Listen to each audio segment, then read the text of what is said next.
Yummy આખા મસૂર દાળ. ઓમ સાંઈરામ દોસ્તો, રાંધણીમાં આપ સૌનું હાર્દિક સ્વાગત છે.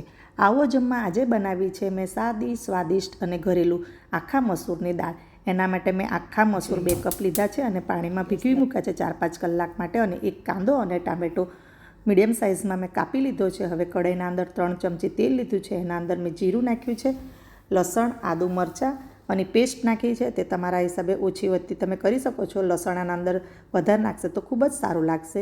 મસૂરની દાળમાં પ્રોટીન, ફાઇબર, આયર્ન અને બીજા ઘણા પોષક તત્વો હોય છે. હવે આપણે આના અંદર કાંદા ઉમેરી દઈએ.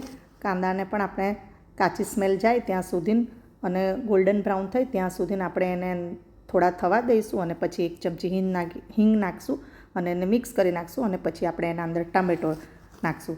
હવે ટામેટાને પણ મિક્સ કરી થોડીવાર આપણે થવા દઈએ.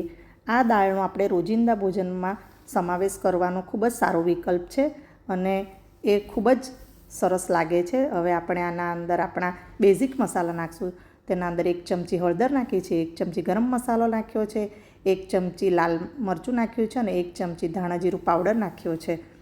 અને સ્વાદ પ્રમાણે આપણે એના અંદર મીઠું નાખી દઈશું. હવે આને આપણે સારી રીતે મિક્સ કરી નાખીએ.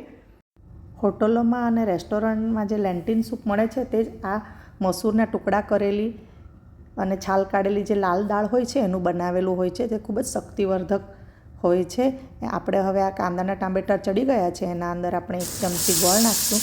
ગોળ નાખવાથી ટેસ્ટ ખૂબ જ સારો આવે છે. હવે આના અંદર આપણે આખા મસૂર જે હતા પલાળેલા એને નાખી દઈએ અને મિક્સ કરી નાખીએ. અને પછી એના અંદર અડધી ચમચી આપણે આમચૂર પાવડર નાખી દઈએ, જેનાથી થોડો ખટાશ અને ગોળનો થોડો મીઠો સ્વાદ આવશે. અને એના અંદર આપણે 2 કપ ગરમ પાણી નાખી દઈશું અને સારી રીતે મિક્સ કરી અને 10-12 મિનિટ માટે ચડવા દઈશું. હવે આ 10-12 મિનિટ થઈ જાય કે તમે જોઈ શકો છો ખૂબ જ સરસ રીતે મસૂર ચડી ગયા છે.